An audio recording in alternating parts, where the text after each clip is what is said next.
Welcome back. কি খবৰ আপোনালোকৰ? আশা কৰোঁ নিশ্চয় ভালে আছে আৰু ময়ো ভালে আছোঁ। আজি আমাৰ ঘৰলৈ আলহী আহিছিলে। কোন কোন আলহী আহিছিলে তাকে আপোনালোকক অকণমান দেখাওঁ আৰু দিনটোতনো কি কৰিলোঁ তাকে দেখাবলৈ চেষ্টা কৰিছোঁ। আহকচোন চাওঁ। এয়া হৈছে মোৰ সৰু বেটি ইছৰাত হাছান। হেল্ল' কৈ দিয়া। এইয়া তাকে আহক চাওঁ কিনো কৰোঁ, কোন কোন আহিছিলে।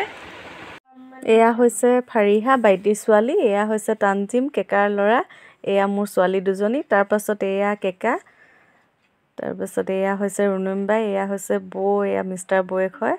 তাৰপাছত এয়া হৈছে মা, এয়া মিষ্টাৰ মা। তাৰপাছত এয়া ভিণ্টি, এয়া কথা পাতি আছে, এয়া বাইটি আৰু এয়া মই।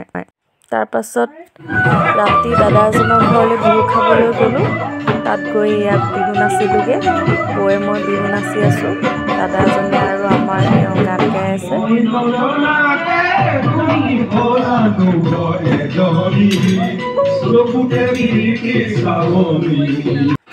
জাল খাৰু উখৰি গ'লগৈ। তাৰপাছতে বিহু হুঁচৰি দল এটা আহিলে, হুঁচৰি দলটোৰ লগতো অলপ বিহু নাচিলোঁ।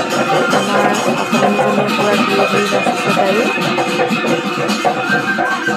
বহুত এনজয় কৰিলোঁ সেইদিনা। 15 তাৰিখ আছিলে সেইদিনাখনৰ হয়তো ভিডিঅ'। আশা কৰিলোঁ ভিডিঅ'টো চাই নিশ্চয় ভাল পালে।